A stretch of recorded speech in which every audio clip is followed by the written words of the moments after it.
es cómo opera la cultura y la identidad, ¿no? Y cómo se producen estos conflictos porque no existe la homogeneización, sino, o sea, la solución de la comunidad imaginada, ni acá, ni en Latinoamérica, ni en ninguna parte del mundo, en Europa, de hecho, tampoco se terminan en muchas regiones de consolidar dentro de un propio Estado-nación. Y lo podemos ver en los conflictos que hay, ¿no es cierto?, que existen en este momento, que son latentes, y las tensiones que existen a través de estas diferencias, ¿no? Ya sean identidades que se manifiestan a través de lo religioso, identidades que se manifiestan a través de las prácticas culturales, pero que en todo momento, digamos, están generando estas conflictividades porque han tratado de ser homogeneizadas dentro de una sola práctica cultural y de una sola forma de ver el mundo, y esto no ocurre de esta manera, ¿sí? Esa reconfiguración va a tener otro momento más que también es importante este, que la entendamos dentro de estos marcos de la discusión, no solamente en términos geopolíticos o sociopolíticos, económicos, sino también dentro de la antropología en particular, ¿no es cierto? Porque la antropología es la que más ha discutido sobre el tema identidad, y es la globalización, que vendría a ser como este tercer momento donde se piensa que la globalización va a ser una globalización cultural, no económica. Le estoy hablando específicamente de los 90, y a partir de ese momento, digamos, cómo se van a incorporar las culturas dentro de ese gran marco global constituido o representado de alguna manera por los países imperialistas, fundamentalmente Estados Unidos, y el riesgo que conllevaba a que todos terminen, digamos, comiendo McDonald's, tomando Coca-Cola, bueno, de alguna manera esto existe en el mundo, pero, digamos, como que la homogeneización cultural no ha sido, digamos, el peligro que creían que representaba en ese momento. Sí ha habido una homogeneización económica, porque los mercados se han consolidado a través del imperialismo y son los que manejan, digamos, el resto del mundo. Y eso impacta, digamos, dentro de las decisiones, bueno, políticas, económicas de casi todos los países, y dependemos mucho, bueno, nuestro país es demasiado dependiente en términos económicos, por eso tenemos el dólar que tenemos y tenemos los problemas que tenemos, además de, bueno, de los malos gobiernos que también han ayudado y han facilitado estas situaciones. Pero esa discusión de la globalización, ha tenido consecuencias no previstas. Estas consecuencias no previstas fundamentalmente han sido la posibilidad de la visibilización de los pueblos originarios, ¿sí? Estas formas identitarias desaparecidas dentro de nuestro territorio, ya no existían casi poblaciones originarias, quedaban muy pocas, eran identificadas rápidamente y localizadas también rápidamente, ¿no? El resto del país era prácticamente, todos éramos argentinos, y con la globalización se viene a descubrir o se viene a visibilizar que estas identidades que estaban ahí de alguna forma resistiendo en lo privado, este, reaparecen, reaparecen en la escena y reaparecen por los mecanismos que va a ir generando la propia globalización. Uno de estos son los instrumentos o las herramientas legales, ¿no es cierto? El convenio de la OIT, el convenio 169, por un lado, las prácticas del desarrollo en nuestro territorio, por ejemplo, también ha influido mucho, porque muchas poblaciones originarias, muchas comunidades podían acceder a recursos a través de la personería jurídica, ¿no es cierto? Y esto visibiliza las identidades. Ojo, no estoy diciendo que una personería jurídica otorga identidad. No, la identidad es preexistente. La personería jurídica, como las herramientas legales que vamos a ver en la próxima unidad, que los pueblos originarios toman a través de los derechos humanos, son eso, son herramientas que les permiten visibilizar y visibilizarse en un proceso de opresión, ¿sí? Pero no otorgan identidad. La identidad existe, la identidad está, y los pueblos originarios nunca las perdieron. Por eso existe este famoso concepto de resistencia, ¿sí? Que también vamos a ver en las próximas unidades, ¿sí? Entonces, la discusión, en gran parte de la historia de la vida moderna de la humanidad, tiene que ver con estos procesos de cómo se homogeniza de alguna manera, primero, a través de la expansión, ¿no? La expansión y la obtención de recursos que tienen que ver a nivel globo, que tienen que ver a nivel reconocer territorios, y esos territorios cómo van a ir generando vínculo con estas poblaciones desconocidas de Occidente, por supuesto. Por eso no digo descubrimiento, digo encuentro, un encuentro que es totalmente asimétrico y que marca la historia, en el caso nuestro de Latinoamérica, para siempre. Por un lado. Por otro, dentro de esta discusión, el Estado-Nación, como el Estado-Nación, que viene a querer buscar, digamos, o que se propone en gran parte, no solamente acá en la Argentina o en Jujuy en particular, porque podemos hablar históricamente de las construcciones identitarias de Jujuy, se proponen como una solución, digamos, a muchas de las opresiones que venían sufriendo los pueblos originarios por parte de la colonia, se transforman en otra versión y en un arrastre de la propia colonización llevada a donde al Estado-Nación, ¿sí? Ejemplo de esto son las batallas que se han producido en la Puna, la batalla de Quera. Ejemplo de esto son las élites o las familias de, qué sé yo, del Marqués de Llavi, que se transforman, digamos, en algún momento, ellos mismos, opresores de la colonia, se transforman en parte de la política del Estado-Nación. Y esto es algo que, digamos, está muy bien documentado, sobre todo por los historiadores de la UNJU, que mientras, por un lado, la población deja, cuando festejamos, por ejemplo, otra de las tradiciones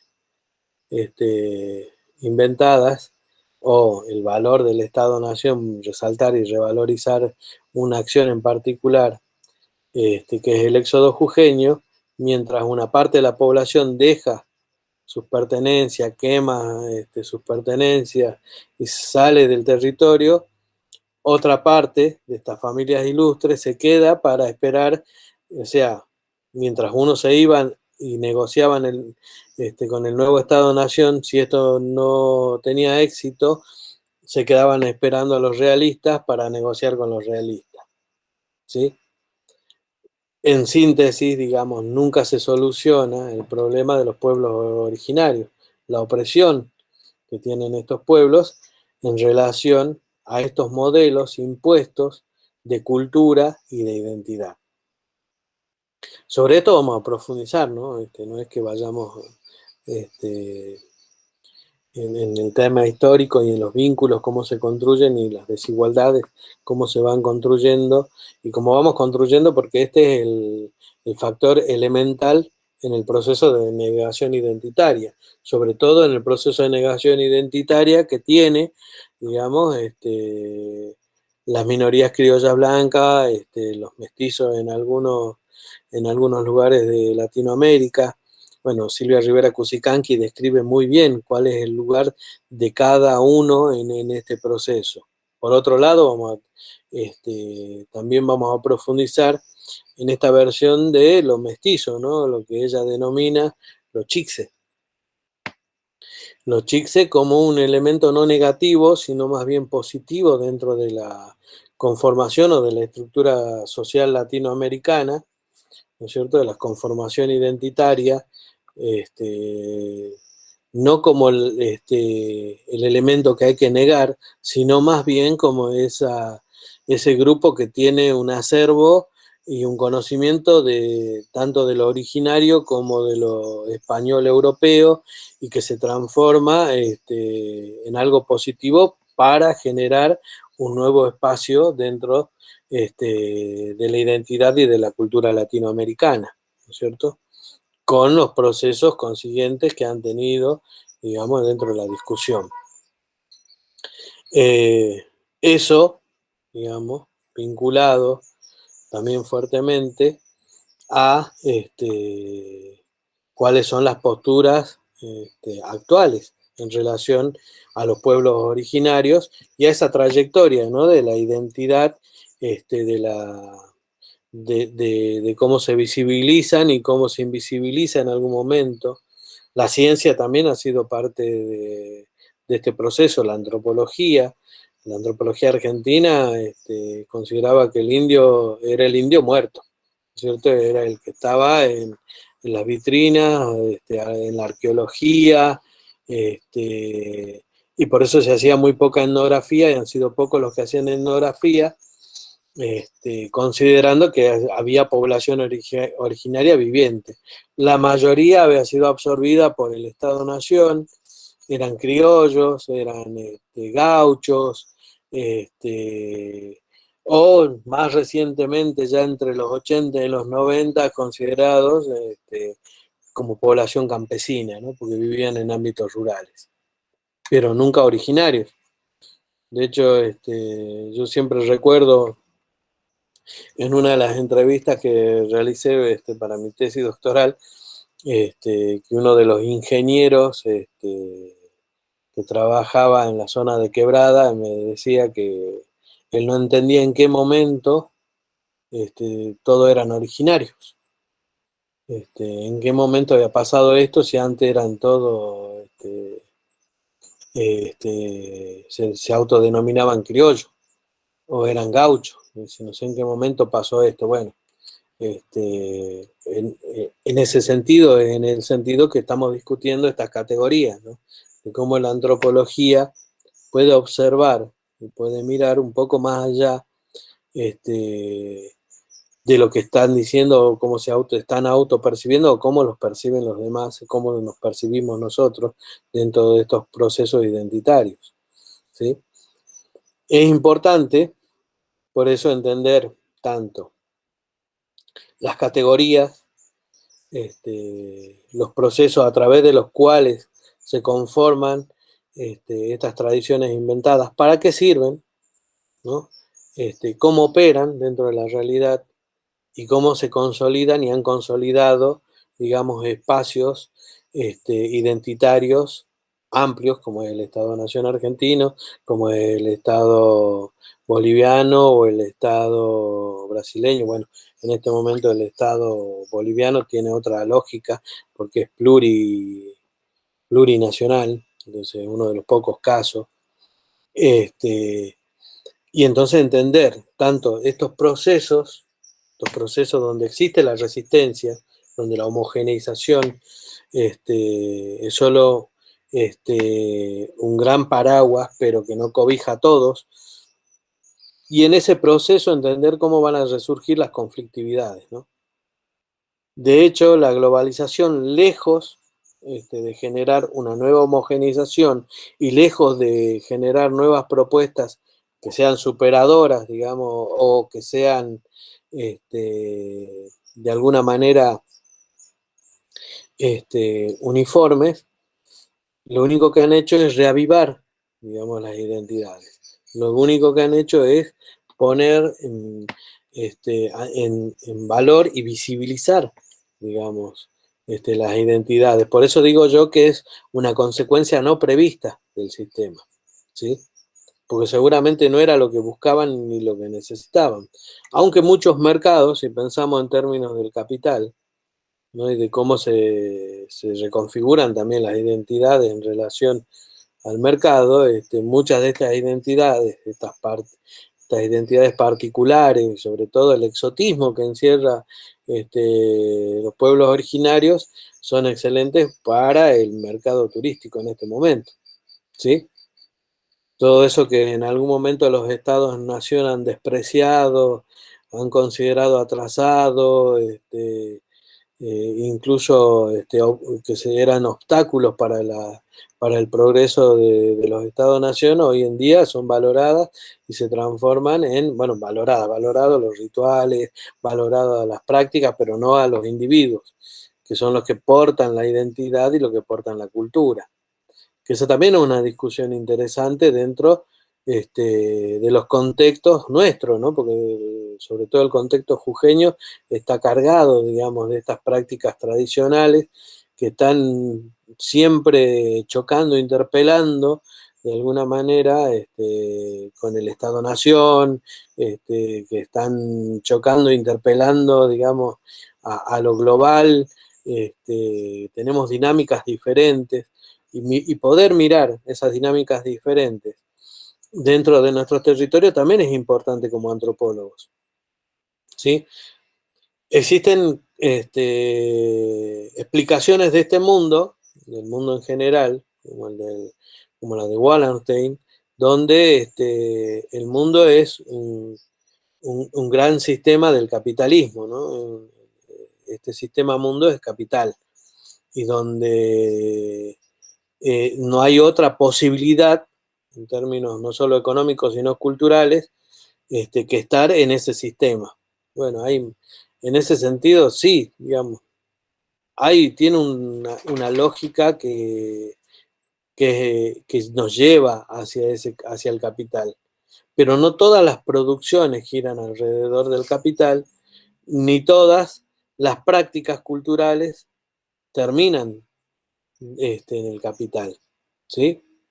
Aunque usemos tecnología, tengamos internet, celular, la vestimenta sea, qué sé yo, jean, nuestras formas de ver y de practicar el mundo siguen siendo diferentes. No sé si recuerdan el texto que leímos sobre, no me sale el nombre del autor, del francés, sobre el trabajo de campo.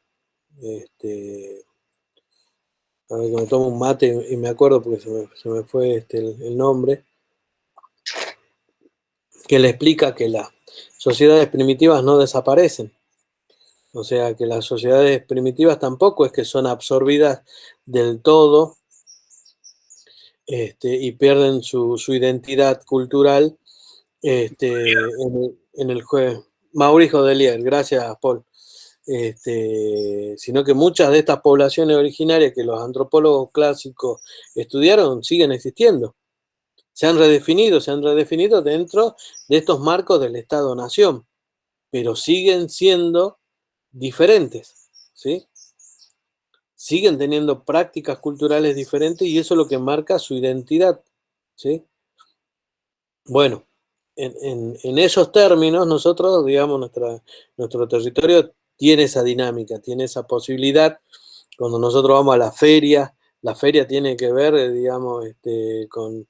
Las ferias son constitutivas de la historia del territorio jujeño, ¿sí? En sus diferentes versiones, con sus diferentes formas, por supuesto no son, el intercambio ahora es dinero, pero en su momento también era el intercambio no solamente de productos, sino de conocimiento. En la Puna, en algunas ferias de intercambio de conocimiento sobre los camélidos, sigue existiendo esta ida y vuelta entre el vincularse por el conocimiento que portan o la experiencia que tienen con la crianza, por ejemplo, de los animales, así como también el intercambio de productos y no solamente económico, o sea, donde la plata no es que sea esencial, sino que se busca otra vinculación. Y así hay, digamos, diferentes prácticas en Colombia, México. Entonces no tenemos que pensar que solo porque vivimos en un sistema que es el sistema de este mundo, todo gira alrededor del capital y que las producciones, tanto económicas como culturales, culminan ahí, terminan ahí y que se piensan desde ahí, no, se piensan desde nuestra realidad, que son otras, que son diferentes, incluso la modernidad como empresa, como valor, ha dado diferentes resultados, no es lo mismo la propuesta y la aplicación de, del concepto y del tiempo de la modernidad en Europa que lo que ocurre en Latinoamérica, ¿no es cierto? Hemos tenido versiones y producciones totalmente diferentes, porque tenemos una historia diferente y porque además tenemos en ese proceso de construcción de los estados actuales, colonialismo y opresión, ¿no es cierto? En todas las sociedades colonizadas, los resultados de la modernidad son otros, no son los mismos, por más que el concepto o el espíritu de ese movimiento sea europeo y se introduzca en todas partes, no da los mismos resultados. Con el capital ocurre lo mismo. Hay diferentes producciones, ¿sí? Y esto es lo importante dentro de la identidad y de cómo opera la identidad dentro de los juegos de globalización. Hasta hace unos años se pensaba que lo global es lo que define o redefine de alguna manera lo local. Y hay muchísimas publicaciones sobre lo globo local, la aldea local, digamos, cómo estamos influenciados por lo global y es lo que define nuestra aldea de alguna manera. Estos últimos años, digamos, analizando los vínculos de lo local con lo global, tanto en la quebrada como en la puna, ahora hay otras formas de vinculación y siempre hay negociación.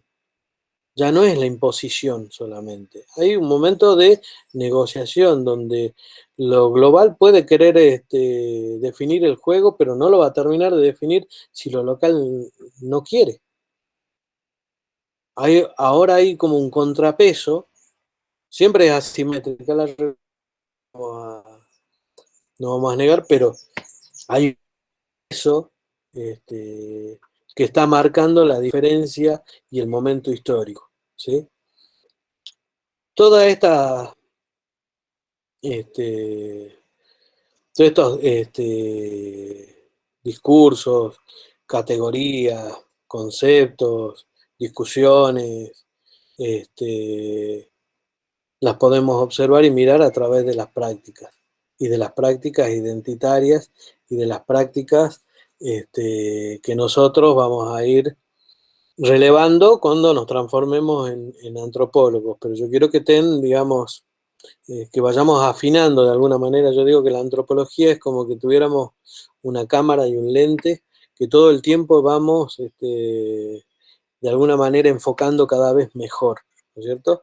Y esto que nosotros, digamos, vemos en la realidad, que no solamente nos abstraemos y transformamos en problemas, sino que también podemos dar cuenta de la explicación sobre estos procesos, ¿sí?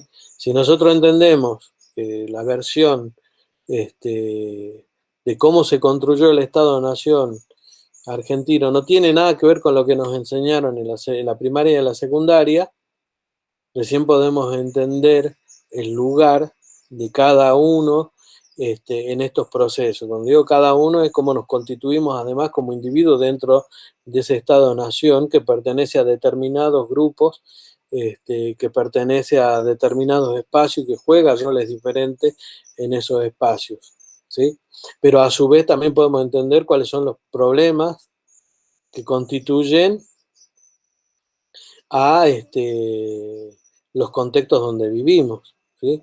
la discriminación, la discriminación a los pueblos originarios, la discriminación por el color de la piel, la discriminación que existe en Jujuy y la negación que mucha población tiene en relación a su identidad, solo podemos enfocarla si entendemos estas categorías y entendemos cómo este proceso histórico está configurado de una manera que es la versión de unos cuantos sobre toda o sobre todo un territorio donde hay una diversidad cultural.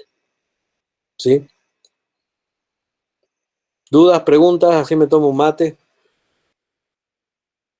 O intercambio, no solo dudas y preguntas, también pueden querer acotar algo.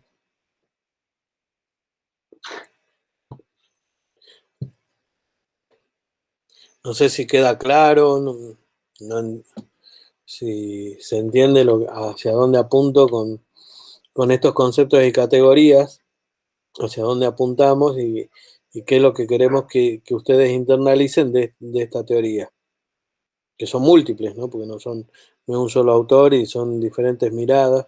Y sobre todo poner valor a la teoría latinoamericana, ¿no? Estamos hablando de por ahí de estos grandes popes, qué sé yo, Barth es un antropólogo nórdico y de repente la discusión, ¿quién le va a discutir a Barth? Y de repente salta Silvia Rivera Cusicanqui y dice, a ver, si vos tratás de entender con este concepto la realidad latinoamericana, en mi caso la realidad boliviana, no la explicás. ¿Sí?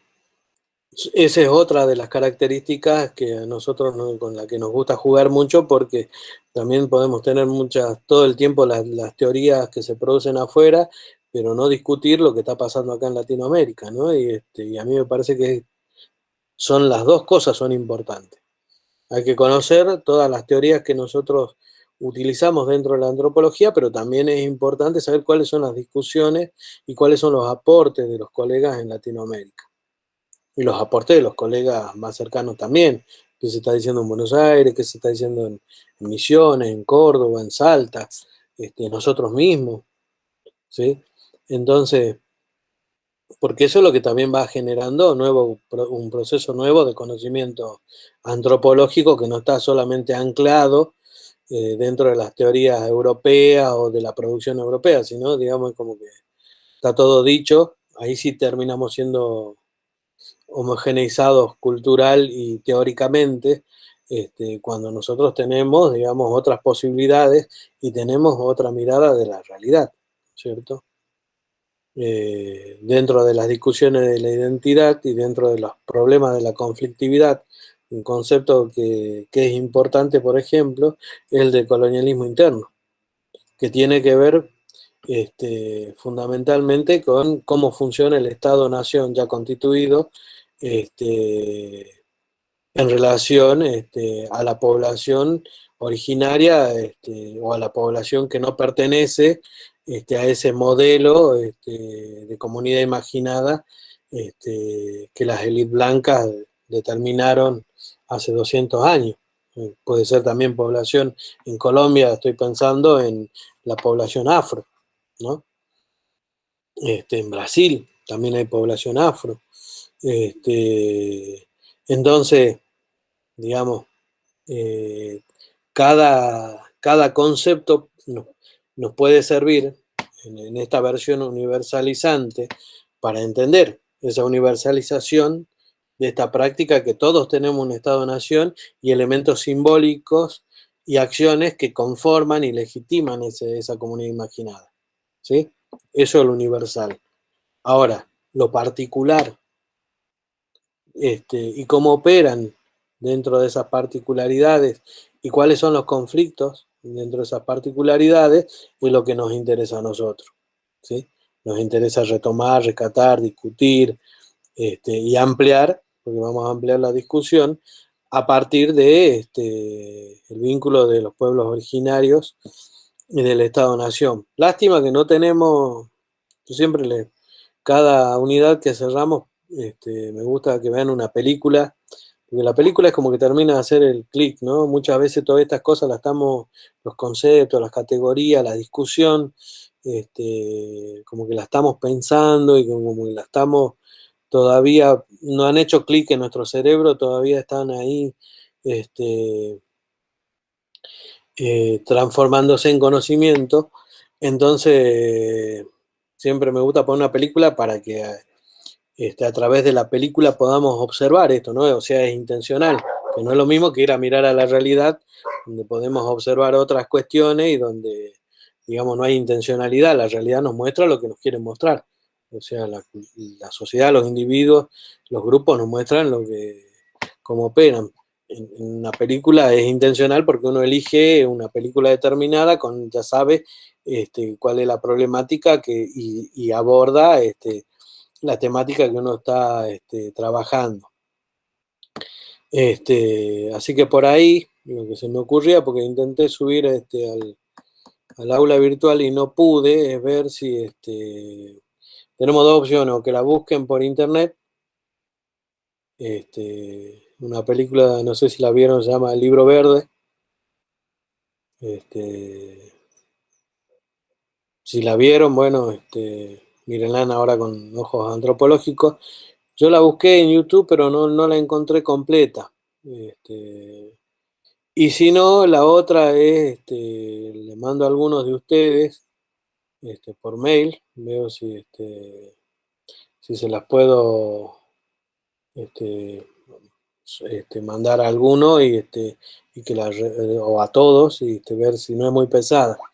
Y me parece que es muy interesante porque en realidad el ejercicio que quiero que hagan, más allá de que la película esté buena, más allá que a lo mejor tiene más esto de racismo y de otras cosas, que ustedes concentren la mirada en esto que estamos discutiendo, ¿no es cierto? Que concentren la mirada en estas categorías y sobre todo la identidad, ¿no? De lo que nosotros de alguna manera estereotipamos de los grupos y de las identidades, ¿no? Como que tal porque este negro tiene que hacer determinadas cosas o tiene que comer determinada comida. Y a la misma vez como nos autopercibimos, ¿no? Nosotros, no, yo no entro dentro de ese... Ahí me manda Paul ahí la puso online Paul, buenísimo Paul, ante los demás, o sea, como yo creo que yo me autodefino y muestro mi pertenencia, pero esa pertenencia a lo mejor tampoco es percibida por los demás como tal, sino que es considerado dentro del mismo grupo al que uno no quiere pertenecer, ¿no? Y cómo vamos construyendo de alguna manera y negando, digamos, la identidad, ¿no es cierto? En este juego yo lo que quiero es que vean ustedes, después que partimos de Bart, pasamos por las tradiciones inventadas y por todo esto, lo que quiero que vean es cómo opera, cómo es que el juego es más complejo, ¿no? El juego siempre es más complejo. No es un juego de división tajante, somos esto y los otros son aquello, y nos diferenciamos, no es este juego de otra edad, no es simple, sino es un juego complejo donde se mezclan los vínculos, las relaciones, las diferencias, las similitudes. Yo me acuerdo que cuando uno cruza la frontera de Villazón La Quiaca, uno dice, pensando en estas líneas imaginarias y en lo que delimita el Estado-Nación, ¿no es cierto?, esta soberanía, dice, bueno, cruzo a Bolivia, vamos a ver otras prácticas, otras músicas, otros individuos, y estos individuos que no tienen nada que ver con los individuos de allá al lado, que son argentinos, son de La Quiaca, y el vínculo y la dinámica no tiene nada que ver con la línea, ¿no? Con la línea fronteriza, con esa línea imaginaria que el Estado ha impuesto. Más allá que esté gendarmería de un lado y la policía boliviana del otro, hay gente que tiene casa que va a trabajar en La Quiaca y tiene casa en Villazón, y hay gente que vive en La Quiaca, pero la familia está en Villazón. Entonces, ¿cómo definimos identitariamente ese espacio? ¿Quién es quién si tuviéramos que definir? ¿Sí? Eso es lo interesante, y eso es lo que pone en discusión Silvia Rivera Cusicanqui con las identidades, ¿no? ¿Qué pasa con el pueblo mapuche en el sur? Cuando decimos, no, estos son cuando la mayoría dice, no, son chilenos, el territorio no les pertenece, la tierra no es de ellos. ¿Es así? ¿Es tan simple el juego? ¿Es solamente una Son línea? mapuches, no son ni chilenos ni argentinos, son mapuches. Los chilenos Claro, argentinos se los pusieron después, digamos. son preexistentes, pero Es lo mismo que decir si un collo es argentino o boliviano. No, o sea, bueno, vamos a tener un texto que es bastante divertido, en el sentido es que un, un cacique de un pueblo originario le pregunta a una antropóloga si realmente los collas son indios, porque no tienen lengua originaria, y para ellos lo importante es tener una lengua originaria, porque eso los define identitariamente. Si vos sos un pueblo originario y no tenés lengua propia, entonces, ¿cómo te podés autodenominar pueblo originario? ¿No es cierto? O sea, lo interesante es la discusión, me refiero, ¿no? No es solamente estos rasgos como marca Barth, diacríticos, rígidos, y que de los cuales no escapa. No, hay un montón de variables, y vamos a ver que estas variables son las que están presentes hoy en el juego de las identidades, y que están tensionadas todo el tiempo entre estas situaciones de homogeneización, o de intento de homogeneización, que ha tenido el Estado-Nación en su propuesta, como por los factores externos que tienen que ver con estas reglas de lo global. ¿Cierto? Todo el tiempo estamos en esas tensiones entre lo global, lo local, y las discusiones o las peleas y las luchas que existen en los territorios por el territorio mismo, que se ponen en juego las identidades y la cultura. Incluso no solo, o sea, se pelea, y eso lo podemos ver claramente en nuestro territorio, por la apropiación o sea, de la tierra en sí, sino también de las prácticas, ¿no? De los rituales, la apropiación que tiene los líderes comunitarios, los políticos, de cómo tratan de construir, digamos, ese imaginario de tradicionalidad, de pasado originario y demás, que muchas veces distorsiona la verdadera identidad. Bueno, eso también es importante, porque está en realidad mostrando la lucha por la identidad, está mostrando la lucha por la cultura, y por los espacios que se construyen a través de estos imaginarios. ¿Sí? Bien, ¿dudas, preguntas? Así,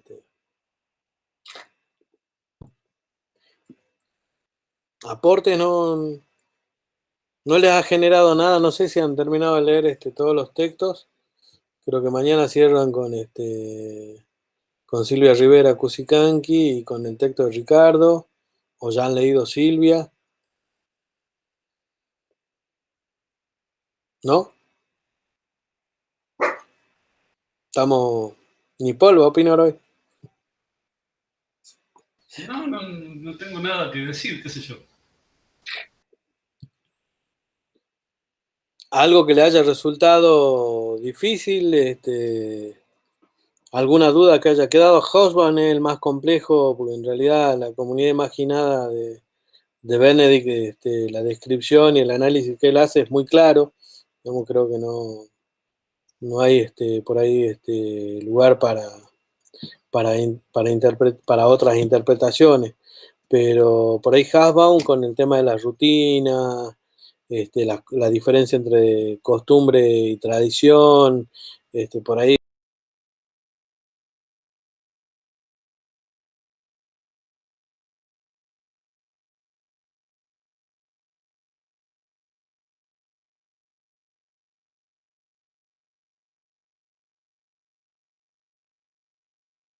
Ahí está. Ahora sí. Volví, no sé qué pasó, se me desconectó. ¿Me escuchan? Sí, sí. Sí, bien. Bueno, pero si no hay problema con eso, bueno, le decía lo de costumbre, tradición, las diferencias, la importancia de la rutina en la creación de las tradiciones inventadas o de la consolidación, la institucionalización de las tradiciones inventadas. Este, Así que no hay duda,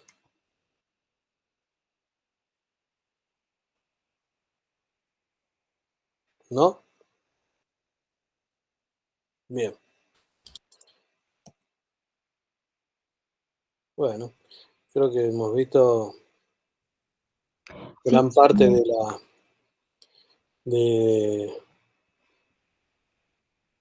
de lo que quería mostrarle para hoy del PowerPoint. Eh, Esta parte, bueno, esta unidad es que se despega un poco de la primera parte, porque en realidad son las discusiones etnográficas que van a tener o los problemas con los que se van a encontrar en el campo, y estas son discusiones, vendrían a ser estructurales, o sea que atraviesan en gran medida todo lo que por ahí vamos discutiendo en relación a diferentes temas en el territorio. Creo que son importantes que las manejen bien. Eh, la primera parte ha sido más metodológica. Y ahora vamos en camino, digamos, a analizar fuertemente.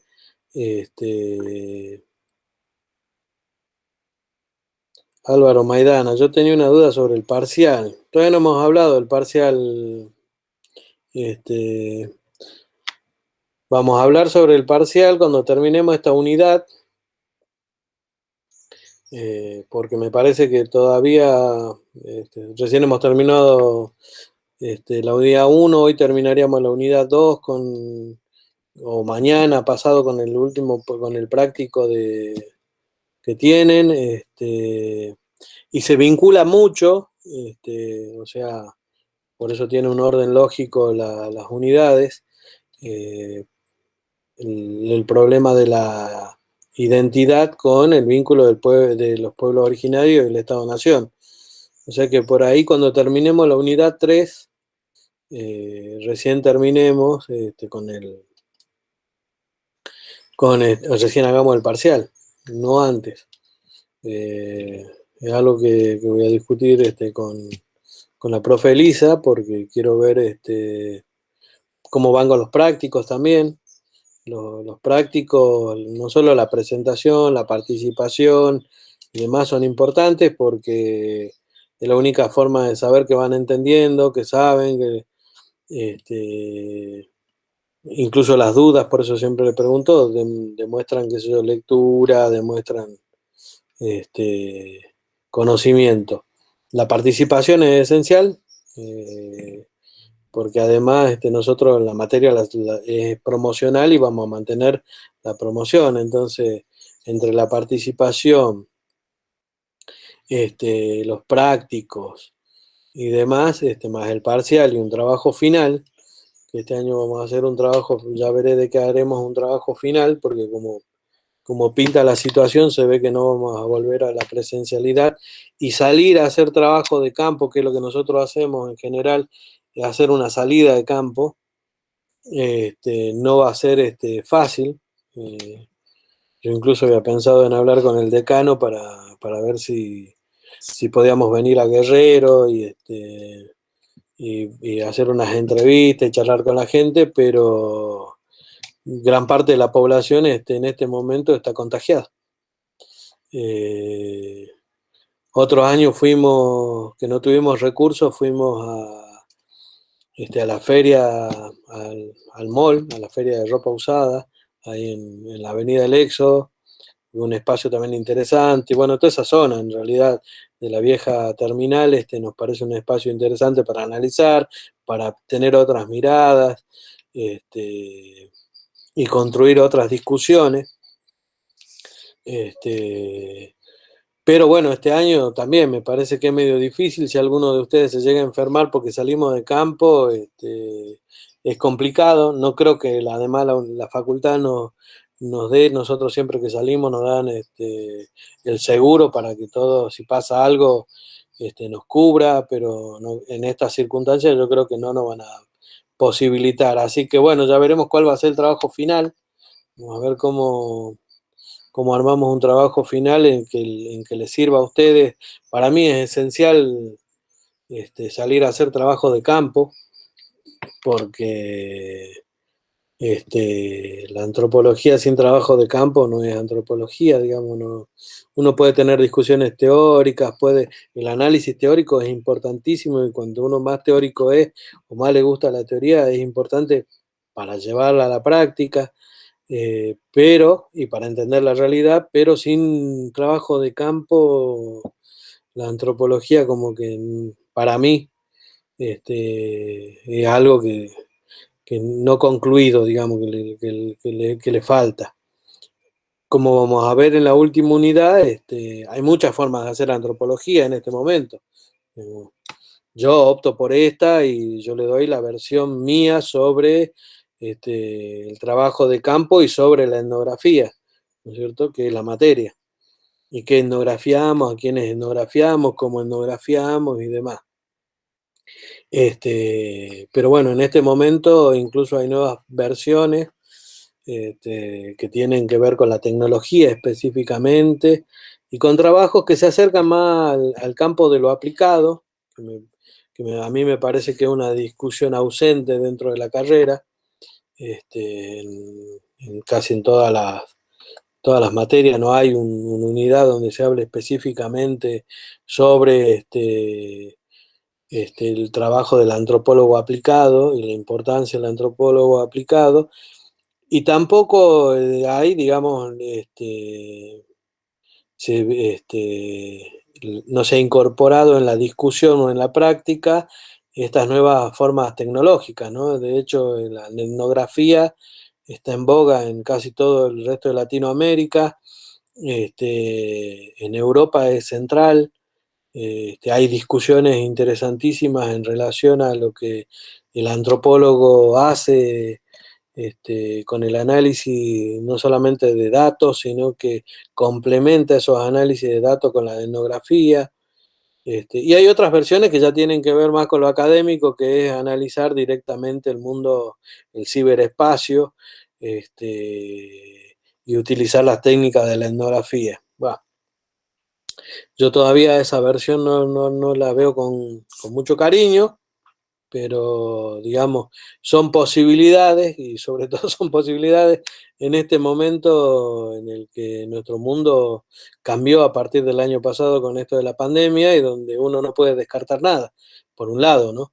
En términos académicos, y por otro lado, en términos prácticos, llevado a la antropología aplicada y cómo los antropólogos intervienen en diferentes empresas a través de la tecnología. Ese es un ámbito que me parece que está por lo menos acá, para nuestro mundo académico, para ser explotado. Y que me parece que es una variable interesante porque es otro nicho económico y otra posibilidad laboral para los antropólogos. Entonces, esa también me parece que es una versión interesante, y que hay que estudiarla, analizarla, incorporarla. Y algunos de ustedes, me imagino, o de los que vengan atrás, la desarrollarán muchísimo más. Así que bueno, esto nos queda hasta mediados de abril, más o menos, o sea que como que vamos bien con los prácticos, los teóricos. Si bien es cierto, dentro del vínculo del Estado-Nación también vamos a discutir el concepto de resistencia, y vamos a analizar las discusiones a nivel general y a nivel particular, me interesaría que hagamos un combo, que son todas estas unidades más o menos interrelacionadas, y sobre todo estas dos del medio, y recién hacer el parcial. Y de ahí, bueno, veremos cuál va a ser el trabajo final. Por ahí lo tomemos de las últimas unidades, en una discusión con la primera unidad, y cerremos, ¿sí? Pero para eso todavía falta, así que no se preocupen porque en realidad vamos como a medio de la cursada, esto termina hacia finales de abril, estamos por empezar marzo, así que tiempo tenemos, ¿sí? Y si ustedes van llevando al día los prácticos y las discusiones que vamos teniendo y van quedando claras las discusiones, bueno, entonces no van a tener problema, ¿sí? Eso sí les pido que no se olviden de ir a los prácticos, no se olviden de enviar los prácticos. El que no envía práctico, no presenta práctico, no participa, bueno, ya sabe que tiene menos posibilidad de promocionar, ¿sí? Y el que no presenta absolutamente nada y aunque vaya a clases y no presentó los prácticos, ya estamos a mitad de cursada, bueno, ya sabrá que cuando mucho puede quedar regular o quedará libre, ¿sí? Esas son las reglas del juego y las dijimos desde el principio porque es una materia promocional. Entonces, lo único que le pedimos a ustedes es el esfuerzo, ¿sí? Si hay compañeros que trabajan, que por ahí tienen choque de horarios, bueno, qué sé yo, que a lo mejor no pueden venir el teórico, bueno, fantástico. En esta versión, por lo menos podemos grabar y al grabar, digamos, queda el teórico. Pero lo otro no es negociable. Hay que participar, hay que ir a clase y demás, porque hay un grupo de compañeros que, yo siempre les digo lo mismo, si hay un grupo que viene, participa y cumple con las reglas, me parece una falta de respeto no solamente hacia nosotros los docentes, sino hacia sus propios compañeros, que después no digan, ay, no, yo me sumo ahora, y sí, pero hubo un grupo que trabajó, mandó los prácticos en tiempo y forma, discutió, vino a clase y todo lo demás, y ¿qué le digo a ellos? Ah, no, bueno, porque él no pudo, ¿no? ¿Sí? Así que bueno, si tenemos en cuenta todo esto, vamos en camino a la promoción y no hay ningún problema. Y como les digo, todavía nos falta. Así que me parece que va a ser después de la unidad 3. Igual le vamos a avisar con tiempo. No es este, que le vamos a decir, mañana tiene el parcial o el viernes tiene el parcial. No, le avisamos con una semana de anticipación. Y le decimos, chicos, se viene el parcial, va a ser tal día, tal hora, tal. Que en realidad el parcial encima es domiciliario. ¿Sí? Dadas las condiciones, lo que nosotros hacemos es mandarle un parcial domiciliario. O sea que trabajan y que tiene que ver con lo que hemos venido trabajando en los prácticos, no le vamos a hacer preguntas que no tengan nada que ver ni de textos que no tengan nada que ver, no, al contrario, va a ser todo lo que venimos viendo y las discusiones que venimos generando, tanto en los prácticos como en los teóricos. Así que el que viene, como les digo, al día, que es lo que yo siempre les digo, no van a tener ningún problema. ¿Sí? ¿Alguna otra duda, pregunta?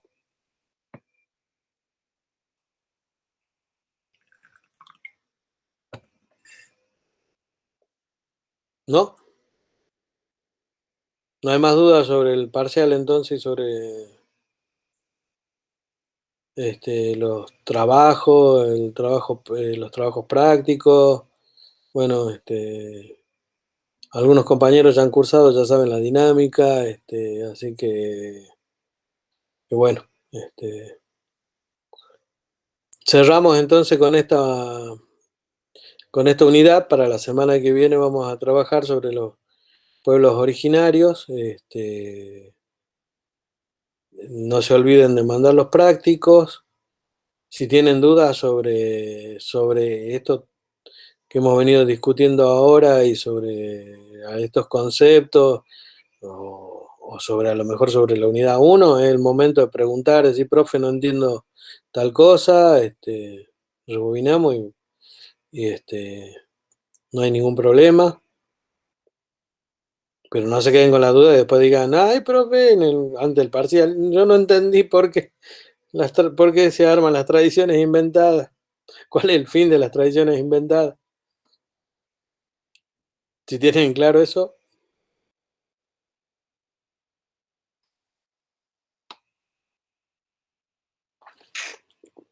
bueno.